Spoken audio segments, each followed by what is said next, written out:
I felt like I was stuck in a bubble.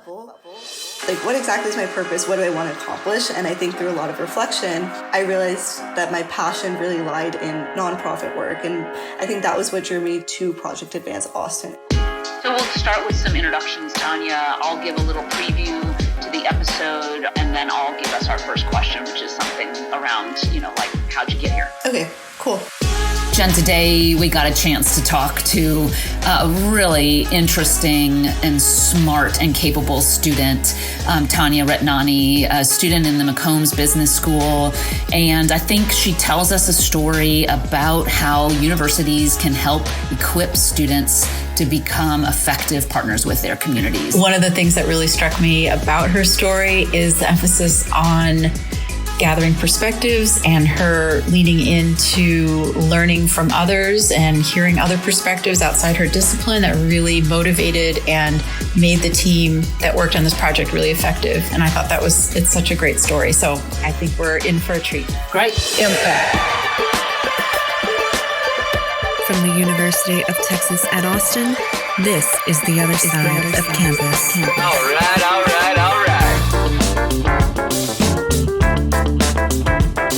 Hi, I'm Stephanie Seidel Holmsten, faculty member in the College of Liberal Arts. And I'm Jen Moon, a faculty member in the College of Natural Sciences. We've been talking recently with people across campus about how the university teaches with an eye towards equipping our students to have an impact around the world. We're thinking about how classroom exercises and campus activities, in fact, move students into the communities in ways that allow them to contribute to the public good. And we're thinking about ways in which our research connects with pressing issues of the day. So today, I'm really excited. We're talking with Tanya Ratnani. Tanya, welcome. Thank you. I'm super excited to be here. Awesome. It's great to have you here. So let's just start off getting to know you a little bit more. You and I have worked together some. So kind of tell me a bit about your journey at UT. Where are you in your studies and what are you studying? Yeah, so I'm currently a senior at UT Austin. I'm in the McCombs School of Business. So I'm studying international business as well as business analytics. But I'm also pursuing a certificate on the side through the Bridging Disciplines program, which is a really awesome way to be able to branch out and take classes out of every discipline at UT. So recently, like, for example, I took a class at the College of Social Work. And so my certificate is in nonprofits and social entrepreneurship, which has been really interesting. It's been a great way to branch out of my little McCombs bubble and see different aspects of UT Austin. And that was something that I started about 2 years ago. So it's been a really cool way to close out my entire experience here at UT. That's right, Tanya. And I think you and I met through the Bridging Disciplines program. Mm-hmm. That's exactly right. That's awesome. So how did you find out about Project Advance Austin? And maybe we should back up a little bit. And if you could tell us a little bit about what Project Advance Austin is, and then how you got involved in it. Yeah, so Project Advance Austin is an initiative that is led at UT through the Texas LEAD program. And so what Project Advance Austin does is it gives students the opportunity to pursue projects that impact their local community. And so the way I found out about Project Advance Austin is just through a regular email marketing thread that came out. I think all students get those emails of different initiatives and programs that are happening at UT.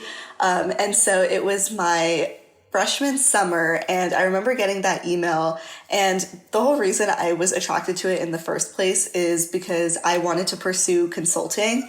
And so my freshman year, I had applied to a lot of the consulting orgs on campus, and I didn't get into any of them. And so when I saw Project Advance Austin, it really caught my eye because it seemed like it was something along the consulting track and would give me some good experience, but it was also incorporating that nonprofit aspect of things.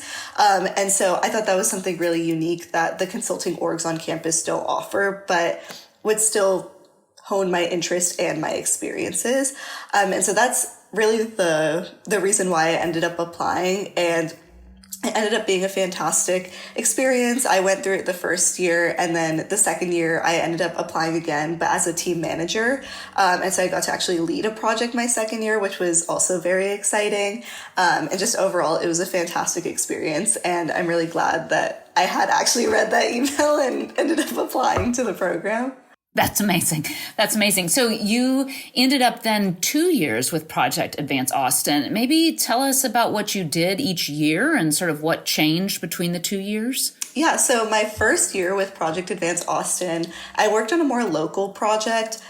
So the project that I had worked with was Age of Central Texas. And so the project that was assigned to us was they wanted to revamp their technology. I think for them, one of the biggest issues that they had as a senior citizen center was technology for seniors and just being able to develop those skills that are very relevant to the real world, especially as technology is changing so rapidly. And so through our project, our main concern was figuring out what exactly do seniors want to learn. Obviously, there's so many different issues, so many different ways you can use technology, but we wanted to figure out what exactly is relevant and like what are the key areas that they would want to learn. So maybe they don't really care to use a cell phone, but they want to learn how to do online banking on a laptop, right? Wow. So there's a lot of different ways that you can go about that. And so for that project, what we did is we had a survey that we sent out. We attended different events at different community centers, and we just got perspectives from various seniors. And then we put together a document at the end that kind of outlined what exactly we found was the most relevant for them to focus on. And we also donated iPads with our budget to the center, which was very exciting and very helpful for them. So that was my first year, and that was such a rewarding experience, especially working locally in Austin and getting to make that impact. And so my second year, I applied again, like I said, as a team manager. And so as a team manager, the way it works is you get to prioritize what projects or organizations you would like to work for. And so education has always been something that is really important to me. And so I knew that the nonprofit I wanted to serve would be some form of an education nonprofit, which is how, through my research, I landed on Caring for Cambodia. And so luckily I was able to pursue that project with a team there. And so a lot of my work was done working with the international team. However, they do have local operations that help to serve as that liaison. But that project was mainly a lot of data analytics. And so what their issue was they were coming up on their 21 years of impact, and they wanted to be able to report this impact in a very succinct way, organized way, and be able to continue that not only for their stakeholders, but for their internal use. And so what we did is we looked at 21 years of impact reporting. We went through all of that impact and found a way to put it all together and say, in a nutshell, how has Caring for Cambodia made an impact in 21 years of operating? So that was also really cool. We made a document for them that they would be able to share with their stakeholders and that they would be able to continue to use on their website for years to come. And so that was also a very rewarding experience, seeing the international impact of things, which before was very local based. How many people are on the team that do this kind of work?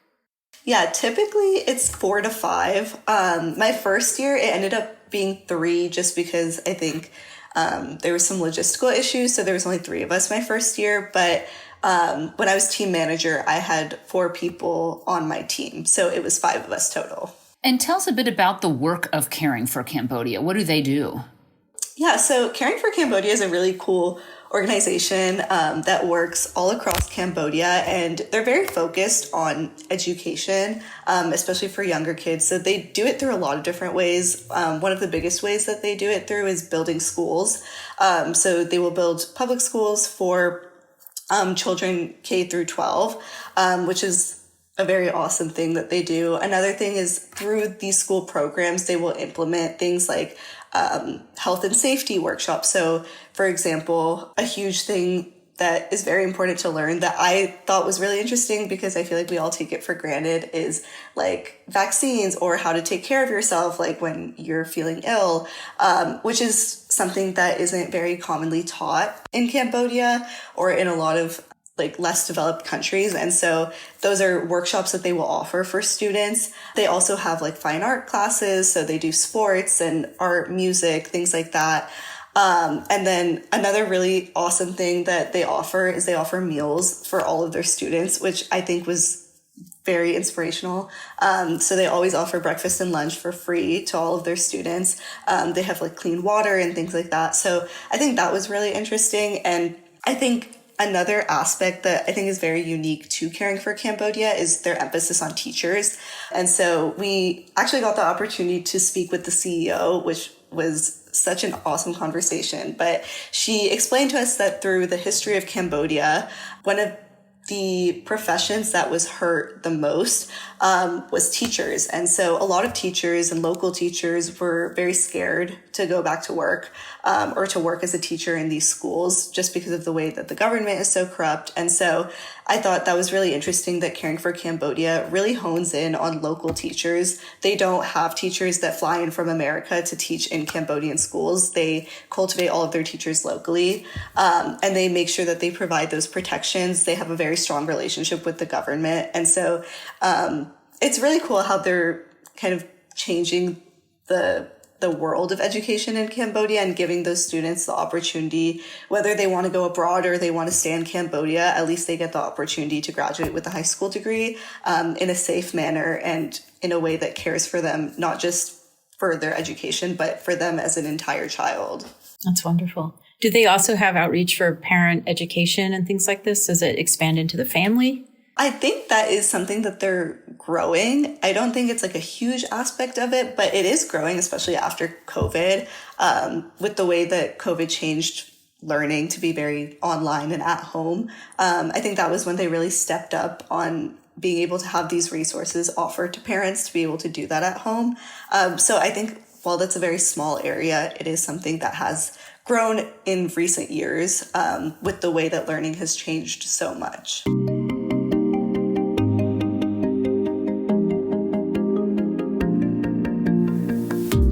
We often think about the ways in which the university partners with community is really about learning with and from these communities. And it sounds like you learned a lot from your partnership. And then you were helping and working with Caring for Cambodia to produce a report about the impacts that they had. What did you find through that report? Yeah, I think one of the really big things that stood out was gender empowerment. I think that was something that stood out to me, especially because I think not only is education so important to me, but I think female empowerment within education is a huge aspect that has always meant a lot to me. And so I thought that really stood out, that they really emphasize gender equality in their schools. And it's become more and more equal over the years as well. And it was very obvious that the improvement that they've made in the past 21 years is very expansive. Like the number of schools that they've been able to build and the way that they offer so many programs. I think another thing that really stood out too was the way that they've continued to expand those programs. So initially it started off with just their schools. And then in recent years, they've expanded it to be healthcare and like offering them meals and being able to do things like that, which I think shows how they've kind of holistically grown as an organization. So I think those were the things that really stood out to me in the way that they've grown. But also, like, it can't be ignored, their statistics with graduation rates and the way that they're able to pass exams. Like, those have also improved significantly over the years, which I think was really fantastic and really telling to show how much like effort and time that they pour into this organization and pour into that impact. So thinking about this experience that you've had, well, these two experiences that you've had through this program, how do you think that supplemented your academic studies? How do you think differently about college maybe, or about your post-college career? I think the whole reason I pursued the BDP certificate in the first place was because I felt like I was stuck in a bubble, like I mentioned earlier, of the McCombs bubble, which for context is a very, I think, stereotypical business bubble of, you know, you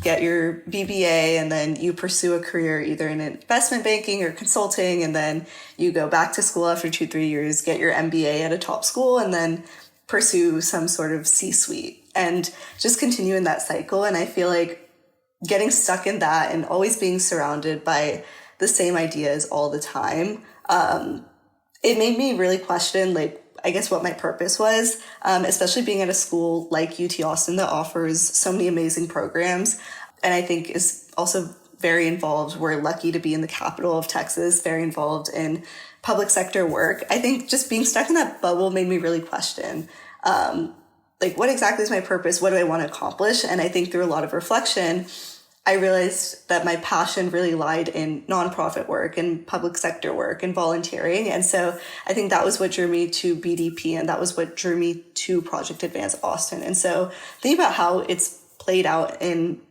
my life, not only in my academics, but also in my professional world, I think one of the biggest areas that I've been able to improve is just being able to think from a lot of different disciplines. So Project Advance Austin attracts all majors. So, for example, with my Caring for Cambodia team, we had majors from the College of Natural Sciences, people who wanted to be doctors, but we also had people who were studying economics or computer science. And that, I think that really taught me how to think differently than the typical McCombs pathway. I think being in a certain school, you kind of learn to think the same. And so there were a lot of times where, especially as team manager, I think that was a growing point for me, that I thought this is the way I want to do something, or this is the best way to accomplish something. And I got to hear from so many different perspectives of this is how I think it should be done. And I think it made me learn that everyone has a different perspective that they bring to the table. And there are a lot of areas that I don't really have that much exposure to that someone else does.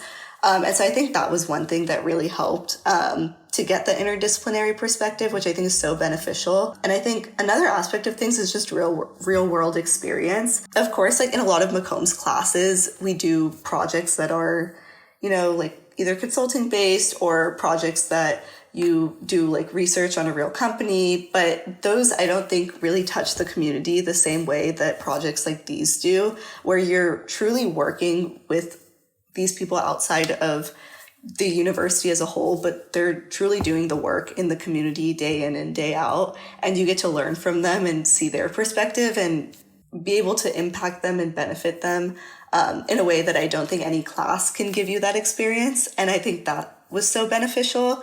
And so now I think as I'm thinking about graduating and I'm moving on into the real world, I think that experience was just so beneficial because I got the opportunity to live it in college. And I think that was so special. It wasn't just a group project that I presented to a professor, but it was a project that I presented to the people leading these organizations and actually implementing that work. Mm-hmm. Yeah. And probably just really making the things that you learned so far that allowed you to have the skill set to do that work, understanding the value of that and why it was important that you learn those things. I mean, sometimes we struggle with, as professors, trying to convince students like, no, really, you'll need to know this. You know, it's not just like some points on a test, like this will come in useful. And I love that you've had that experience of really using what you've learned. You mentioned using, well, I don't know if you've mentioned this verbally today, but I saw in your poster that you used RStudio to work with some of the data. And so that skill set ended up being, you know, really important and really impactful. So exactly. Fantastic. Yeah. Thank you.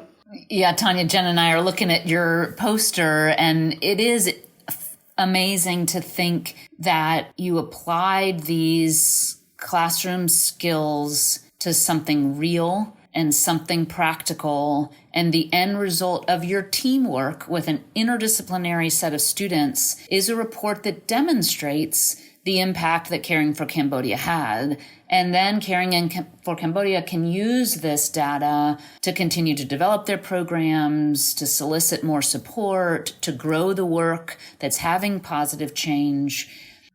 And that ability to see, you know, as Jen is saying, sort of what we learn here can matter. And you spent time to talk to the CEO and learn about what they're looking for, and then design this project with a team of students to provide them something of value.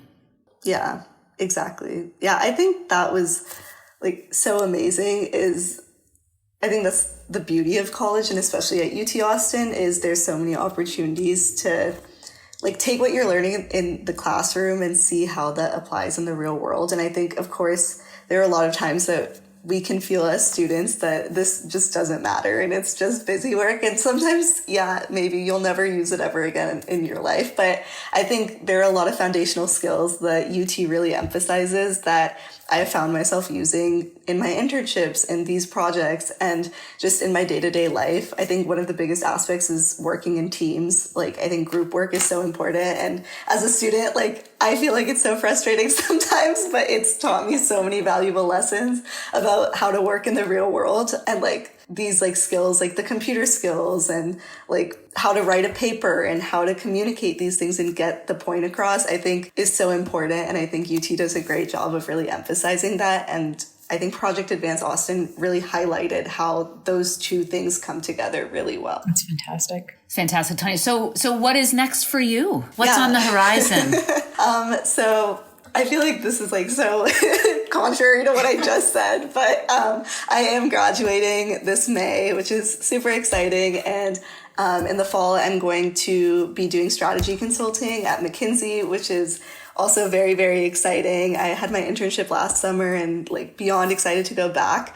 But I think part of this program really showed me that I don't want to let go of public sector work or nonprofit work or community impact. So my hope is 2-3 years down the line to go back and pursue my JD MBA and be able to put my two worlds together. And then after that, I don't know what I'm going to do, really taking it day by day, but hopefully be able to combine the two together and do something that benefits the world and makes a lot of impact in the community. Is there anything sort of else you want to be sure is included? So I think one of the biggest things, a lot of times like these programs aren't very well advertised. It's also often not the path that's well taken. And so I think a lot of times you have to do your own research and see what are the opportunities and the projects that are available to students. While it's not advertised, like these programs are such valuable experiences and can really honestly change like the trajectory of your college experience. And so I think if there was one thing to take away, like really do your research and see what are the opportunities, not just at UT, but maybe even in your community.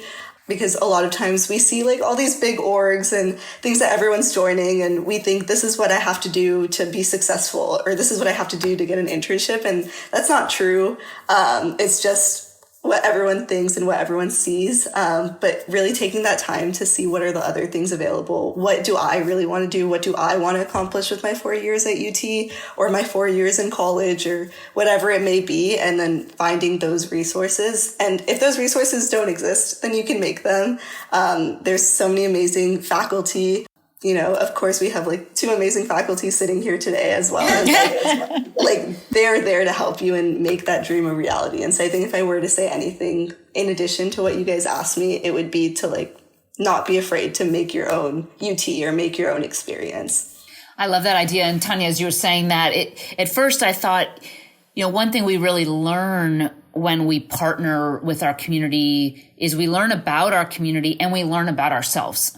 You know, what skills do we really feel drawn to? What sort of natural inclinations do we have? What interests do we have? And so I was thinking this is so cool that Project Advance Austin gave you a chance to sort of hear that inner voice. But then I realized your story is that actually you were listening to that voice all along. And that's what drew you to see this. And I think that is something really worth holding on to, is what do you want to be about? Yeah, I feel like especially at such a big school, I think as a freshman, I really struggled with that is like, you're so overwhelmed and like you're coming to such a big place and you just hear like, oh, like do this, do that. Like this is how you get an internship. This is what you should do, like XYZ. And I think what I found myself in a place of just being not very happy with like the path I was pursuing. And I think when I started to really reflect and be like, this isn't what I'm passionate about, I think that's what really took that turn and led me to the BDP program and led me to Project Advance Austin. And so I think that is like the biggest thing is just really spend that time to reflect and learn like what do I want to do and how can I make that happen. That's wonderful. Thank you so much for sharing your story today. It was really interesting and I'm so excited for you. And Thank you. Thank you guys for the opportunity to be able to share my story. I feel like this really speaks a lot like the work that you guys are doing to be able to share this. And so really appreciate the opportunity. You bet, Tanya. And you said you look forward to, having an impact and making a difference I think you already are. Thank you. That's for sure. What a pleasure. Well, let us be the wind behind your sails, Tanya, and really looking forward to what's next. Thank you. That means a lot to me. You've been listening to The Other Side of Campus. Okay, and cut. Tanya, that was amazing. Oh, fantastic. I hope that was the answer. No, I mean, those were the honest answers and those are the right answers, right? Like, that's what you thought and what you felt. That's perfect. Yeah. Yeah.